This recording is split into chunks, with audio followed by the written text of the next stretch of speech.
नमस्कार, जय श्री राम, जय हनुमान। आप सभी का स्वागत है श्री जी जीत पथ पर। मैं शुरुआत में एक बात बहुत विनम्रता से कहना चाहती हूँ कि मैं कोई बहुत बड़ी ज्ञानी नहीं हूँ, न ही मैं कोई कथावाचक या विद्वान पंडित हूँ। संस्कृत भाषा पर भी मेरा पूरा अधिकार नहीं है। मैं बस एक साधक हूँ जो पूरे दिल से भगवान के वचनों से जुड़ना चाहती है और वही भाव आप तक पहुँचाना चाहती है।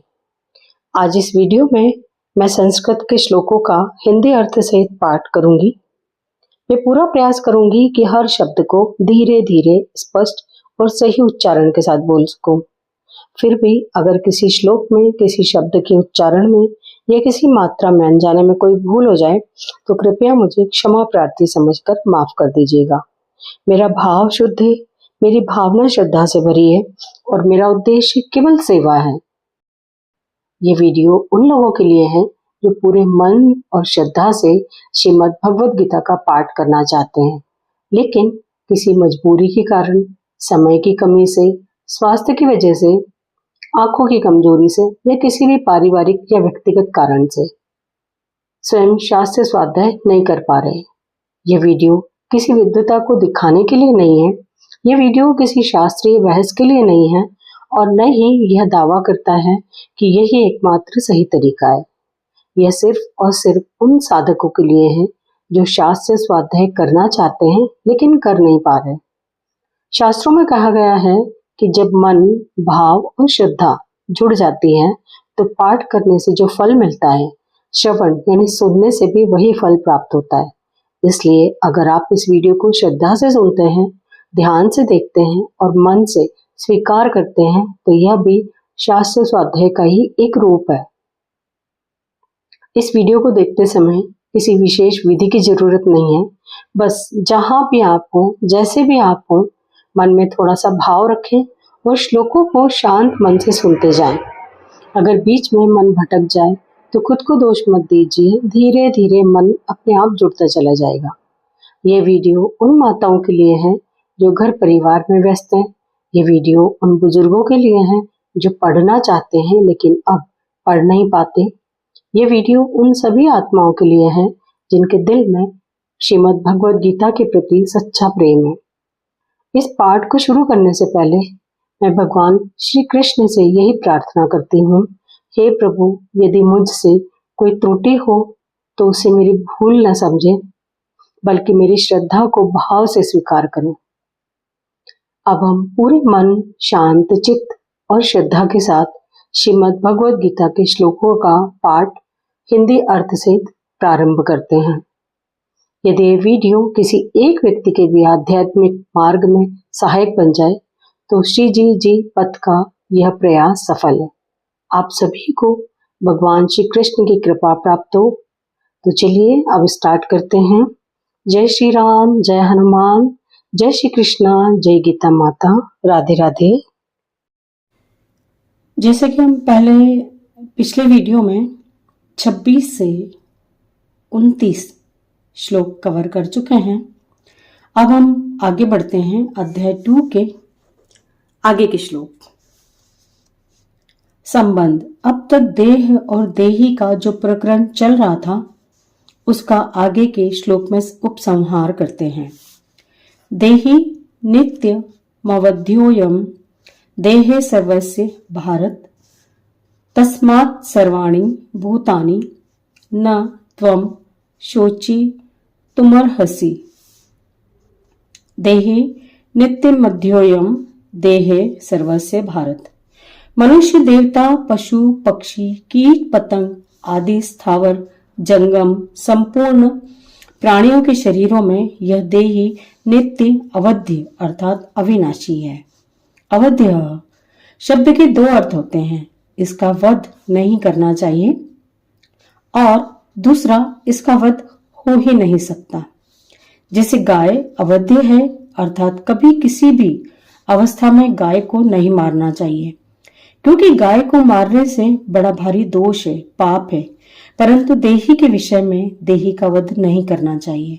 ऐसी बात नहीं है, प्रत्युत इस देही का वध नाश कभी किसी भी तरह से हो ही नहीं सकता और कोई कर भी नहीं सकता। विनाशमय विनाशमव्य यस्यास्य न कश्चित् कर्तुर्महर्ति तस्मात् सर्वाणि भूतानि न त्वं शोचितुम हर्षि।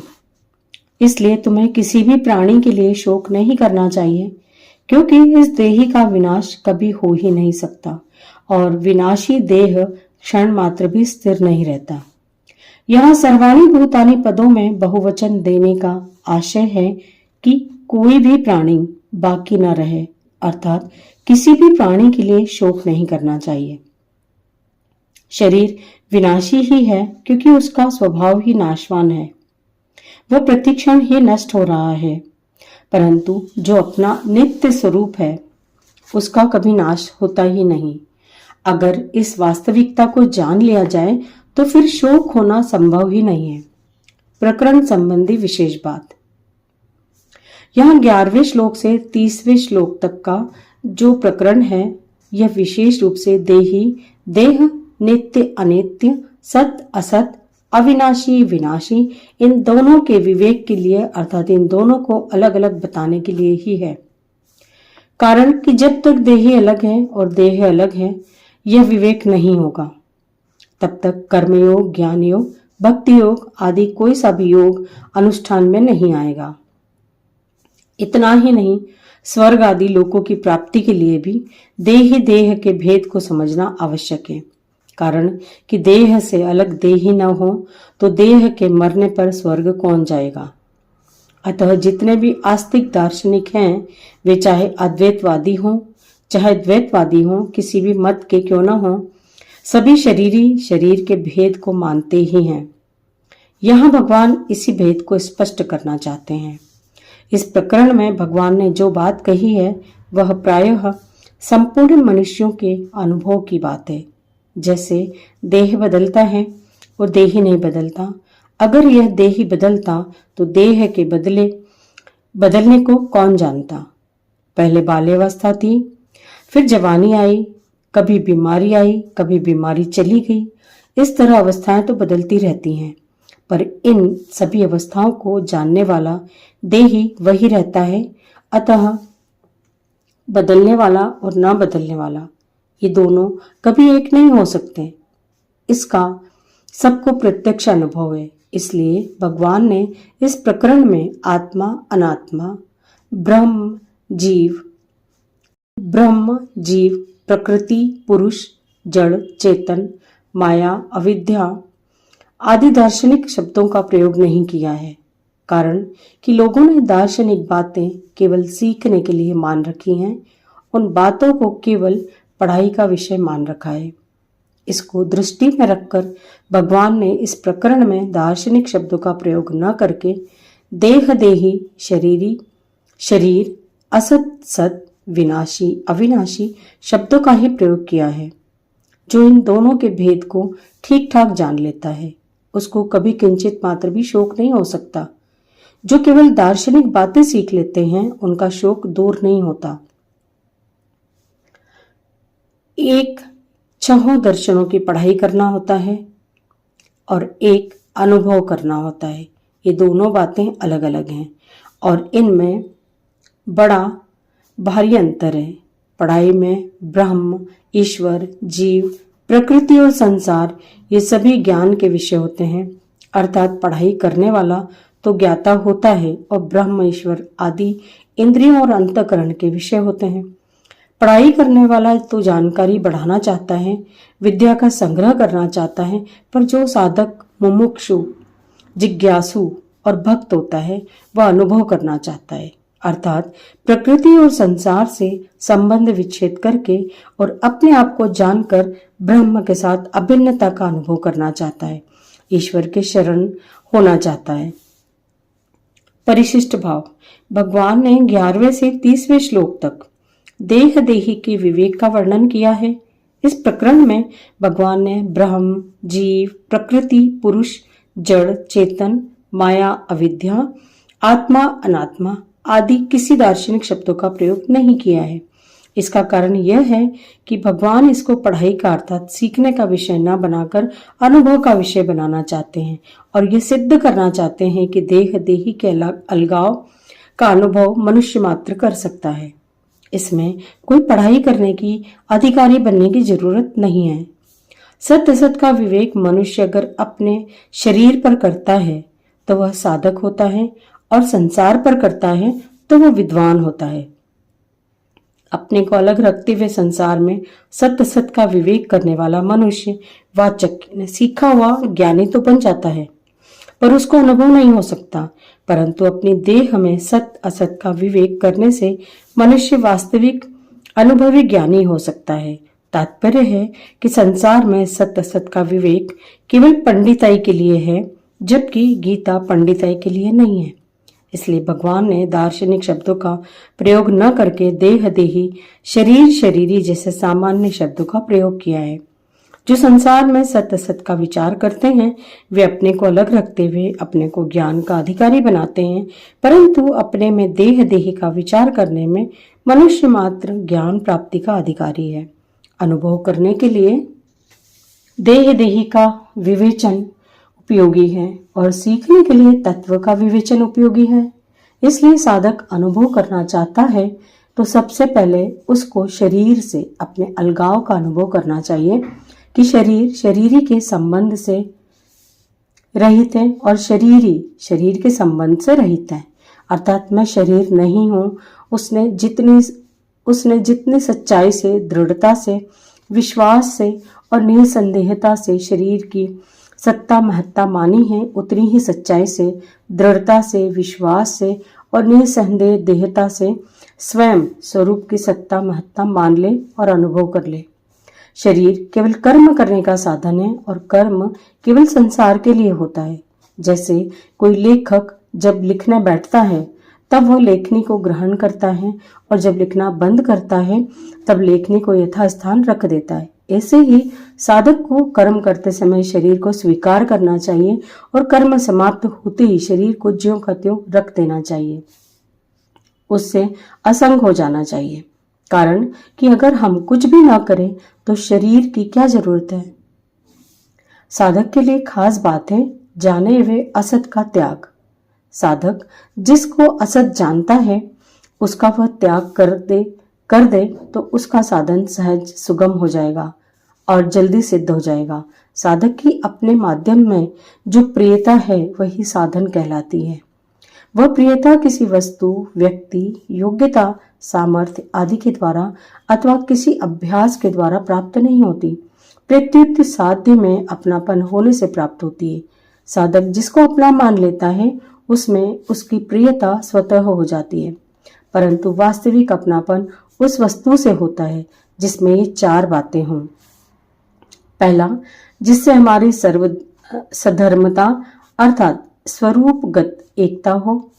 दूसरा, जिसके साथ हमारा संबंध नित्य रहने वाला हो। तीसरा, जिससे हम कभी कुछ न चाहें। चौथा, हमारे पास जो कुछ है वह सब जिसको समर्पित कर दे। ये चारों बातें भगवान में ही लग सकती हैं, कारण कि शरीर और संसार से हमारा संबंध नित्य रहने वाला नहीं है और उनसे हमारी स्वरूपगत एकता भी नहीं है। प्रतिक्षण बदलने वाले के साथ कभी न बदलने वाली की एकता कैसे हो सकती है। शरीर के साथ हमारी जो एकता दिखती है वह वास्तविक नहीं है, प्रत्युत मानी हुई है। मानी हुई एकता कर्तव्य का पालन करने के लिए है। तात्पर्य है कि जिसके साथ हमारी मानी हुई एकता है उसकी सेवा तो हो सकती है, पर उसके साथ अपनापन नहीं हो सकता। जाने हुए असत का त्याग करने के लिए यह आवश्यक है कि साधक विवेक विरोधी संबंध का त्याग करे।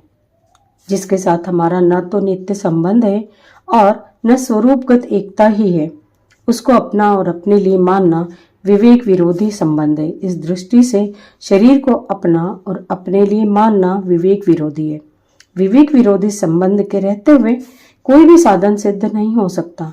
शरीर के साथ संबंध रखते हुए कोई कितना भी तप कर ले, समाधि लगा ले, लोकांतर में घूम आए तो भी उसके मोह का नाश तथा सत्य तत्व की प्राप्ति नहीं हो सकती। विवेक विरोधी संबंध का त्याग होते ही मोह का नाश हो जाता है तथा सत्य तत्व की प्राप्ति हो जाती। इसलिए विवेक विरोधी संबंध का त्याग किए बिना साधक को चैन से नहीं बैठना चाहिए। अगर हम शरीर से माने हुए विवेक विरोधी संबंध का त्याग न करें तो भी शरीर हमारा त्याग कर ही देगा।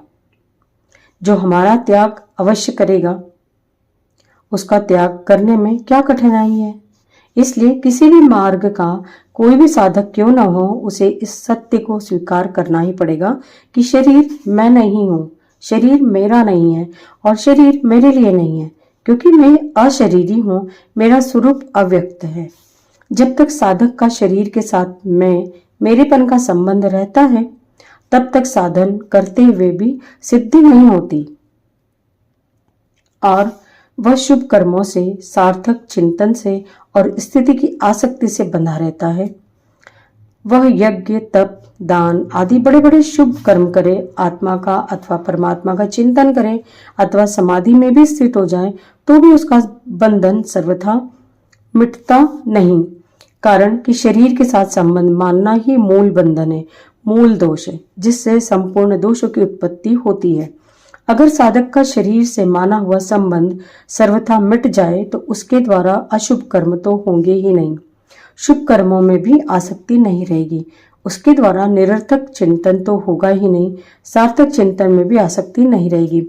उसमें चंचलता तो रहेगी ही नहीं, समाधि में, स्थिरता में अथवा निर्विकल्प स्थिति में भी आसक्ति नहीं रहेगी। इस प्रकार स्थूल शरीर से होने वाले कर्म में, सूक्ष्म शरीर से होने वाले चिंतन में और कारण शरीर से होने वाली स्थिरता में आसक्ति का नाश हो जाने पर उसका साधन सिद्ध हो जाएगा, अर्थात मोह नष्ट हो जाएगा और सत्य तत्व की प्राप्ति हो जाएगी। इसलिए भगवान ने अपने उपदेश के आरंभ में शरीर का संबंध सर्वथा मिटाने के लिए शरीर शरीरी के विवेक का वर्णन किया है। संबंध अर्जुन के मन में कुटुंबियों के मरने का शोक था और गुरुजनों को मारने के पाप का भय था। अर्थात यहाँ कुटुंबियों का वियोग हो जाएगा तो उनके अभाव में दुख पाना पड़ेगा, यह शोक था, और परलोक में पाप के कारण नरक आदि का दुख भोगना पड़ेगा, यह भय था। अतः भगवान ने अर्जुन का शोक दूर करने के लिए 11वें से 30वें श्लोक तक का प्रकरण कहा और अब अर्जुन का भय दूर करने के लिए क्षात्र धर्म विषयक आगे का प्रकरण आरंभ करते हैं। संबंध अर्जुन के मन में कुटुंबियों के मरने का शोक था और गुरुजनों को मारने के पाप का भय था। अर्थात यहाँ कुटुंबियों का वियोग हो जाएगा तो उनके अभाव में दुख पाना पड़ेगा, यह शोक था, और परलोक में पाप के कारण नरक आदि का दुख भोगना पड़ेगा, यह भय था। अतः भगवान ने अर्जुन का शोक दूर करने के लिए 11वें से 30वें श्लोक तक का प्रकरण कहा और अब अर्जुन का भय दूर करने के लिए क्षात्र धर्म विषयक आगे का प्रकरण आरंभ करते हैं। स्वधर्ममपि चावेक्ष्य न विकम्पि तुमर्हसि धम्यार्धी युद्धाच्छेयो नक्षत्रियस्य न विधते। पहले 2 श्लोकों में युद्ध से होने वाले लाभ का वर्णन करते हैं। स्वधर्ममपि चावेक्ष्य न विकम्पि तुमर्हसि। यह स्वयं परमात्मा का अंश है। जब यह शरीर के साथ तादात्म्य कर लेता है तब यह स्व को अर्थात अपने आप को जो कुछ मानता है उसका कर्तव्य स्वधर्म कहलाता है। जैसे कोई अपने आप को ब्राह्मण, क्षत्रिय, वैश्य अथवा शूद्र मानता है तो अपने अपने वर्णोचित कर्तव्यों का पालन करना उसका स्वधर्म है। कोई अपने को शिक्षक या नौकर मानता है तो शिक्षक या नौकर के कर्तव्यों का पालन करना उसका स्वधर्म है। कोई अपने को किसी का पिता या किसी का पुत्र मानता है तो पुत्र या पिता के प्रति किए जाने वाले कर्तव्यों का पालन करना उसका स्वधर्म है। यहाँ क्षत्रिय के कर्तव्य कर्म को धर्म नाम से कहा गया है। क्षत्रिय का खास कर्तव्य कर्म है युद्ध से विमुख न होना। अर्जुन क्षत्रिय है अतः युद्ध करना उसका स्वधर्म है। इसलिए भगवान कहते हैं कि अगर स्वधर्म को लेकर देखा जाए तो भी क्षात्र धर्म के अनुसार तुम्हारे लिए युद्ध करना ही कर्तव्य है। अपने कर्तव्य से तुम्हें कभी विमुख नहीं होना चाहिए। धम्यार्थी धम्यार्थी युद्धक्षयो न क्षत्रियस्य न विद्यते। धर्ममय युद्ध से बढ़कर क्षत्रिय के लिए दूसरा कोई कल्याणकारक कर्म नहीं है। अर्थात क्षत्रिय के लिए क्षत्रिय के कर्तव्य का अनुष्ठान करना ही खास काम है। गीता 18वें अध्याय का 43वां श्लोक। ऐसे ही ब्राह्मण, वैश्य और क्षूद्र के लिए भी अपने अपने कर्तव्य का अनुष्ठान करने के सिवाय दूसरा कोई कल्याणकारी कर्म नहीं है। अर्जुन ने 7वें श्लोक में प्रार्थना की थी कि आप मेरे लिए निश्चिंत श्रेय की बात कहिए। उसके उत्तर में भगवान कहते हैं कि श्रेय कल्याण तो अपने धर्म का पालन करने से ही होगा। किसी भी दृष्टि से अपने धर्म का त्याग कल्याणकारक नहीं है। अतः तुम्हें अपने युद्ध रूप धर्म से विमुख नहीं होना चाहिए। परिशिष्ट बात, देह देही के विवेक का वर्णन करने के बाद अब भगवान यहाँ से 38वें श्लोक तक देही के स्वधर्म पालन कर्तव्य पालन का वर्णन करते हैं। कारण कि देह देही के विवेक से जो तत्व मिलता है वही तत्व देह के सदुपयोग से स्वधर्म के पालन से भी मिल सकता है। विवेक में जानना मुख्य है और स्वधर्म पालन में करना मुख्य है। यद्यपि मनुष्य के लिए विवेक मुख्य है, जो व्यवहार और परमार्थ में लोक और परलोक में सब जगह काम आता है, परंतु जो मनुष्य देह देही के विवेक को न समझ सके उसके लिए भगवान स्वधर्म पालन की बात कहते हैं, जिससे वह कोरावाचक ज्ञानी न बनकर वास्तविक तत्व का अनुभव कर सके।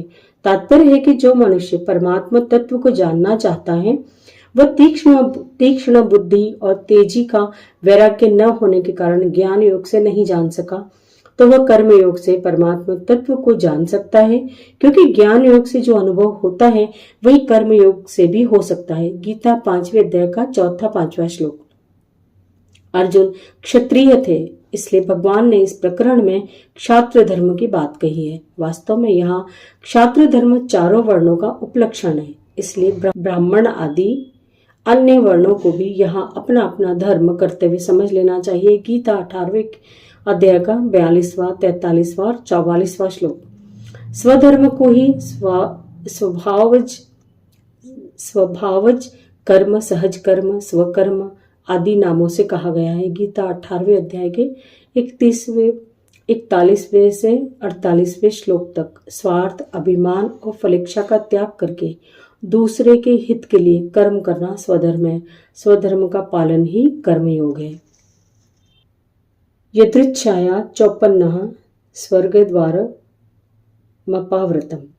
पांडवों से जुआ खेलने में दुर्योधन ने यह शर्त रखी थी कि अगर इसमें आप हार जाएंगे तो आपको 12 वर्ष का वनवास और 1 वर्ष का अज्ञातवास भोगना पड़ेगा। 13वें वर्ष के बाद आपको अपना राज्य मिल जाएगा, परंतु अज्ञातवास में अगर आप लोगों को खोज लेंगे तो आप लोगों को दोबारा 12 वर्ष का वनवास भोगना पड़ेगा। जुए में हार जाने पर शर्त के अनुसार पांडवों ने 12 वर्ष का वनवास और 1 वर्ष का अज्ञातवास भोग लिया।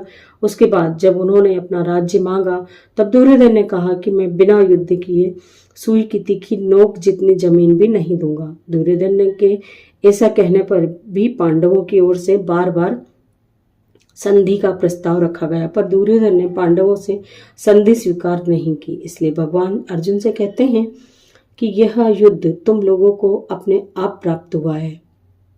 अपने आप प्राप्त हुए धर्ममय युद्ध में जो क्षत्रिय शूरवीरता से लड़ते हुए मरता है उसके लिए स्वर्ग का दरवाजा खुला रहता है। सुखिनः क्षत्रियाः पार्थ लभन्ते युद्ध मीदृशम। ऐसी धर्ममय युद्ध जिनको प्राप्त हुआ है वे क्षत्रिय बड़े सुखी हैं। यहाँ सुखी कहने का तात्पर्य है कि अपने कर्तव्य का पालन करने में जो सुख है वह सुख सांसारिक भोगों को भोगने में नहीं है। सांसारिक भोगों का सुख तो पशु पक्षियों को भी होता है। अतः जिनको कर्तव्य पालन का अवसर प्राप्त हुआ है उनको बड़ा भाग्यशाली मानना चाहिए। यहाँ तक कंप्लीट होते हैं अध्याय 2 के 29वें श्लोक से 32वें श्लोक तक। इस गीता पाठ को श्रद्धा और शांत मन से सुनने के लिए आप सभी का हृदय से धन्यवाद। यदि आप स्वयं श्रीमद् भगवत गीता का पाठ करने में सक्षम नहीं हैं, तो श्रद्धा से किया गया ये श्रवण भी शास्त्र स्वाध्याय का ही एक पवित्र रूप है। भगवान भाव देखते हैं, उच्चारण या सामर्थ्य नहीं। यदि इस पाठ के दौरान मुझसे किसी श्लोक के उच्चारण में या शब्दों में अनजाने में कोई त्रुटि हुई हो तो कृपया मुझे क्षमा करें। मेरा उद्देश्य केवल सेवा भाव से भगवान श्री कृष्ण के दिव्य वचनों को आप तक पहुंचाना है। यदि यह वीडियो आपके मन को शांति दे पाया हो या आपको श्रीमद् भगवत गीता से थोड़ा भी जोड़ पाया हो, तो कृपया इस सेवा को उन लोगों तक अवश्य पहुंचाइए जो गीता का पाठ करना चाहते हैं लेकिन किसी कारणवश नहीं कर पा रहे। आप सभी पर भगवान श्री कृष्ण की कृपा सदैव बनी रहे। मिलते हैं अगले वीडियो में आगे के श्लोक के साथ।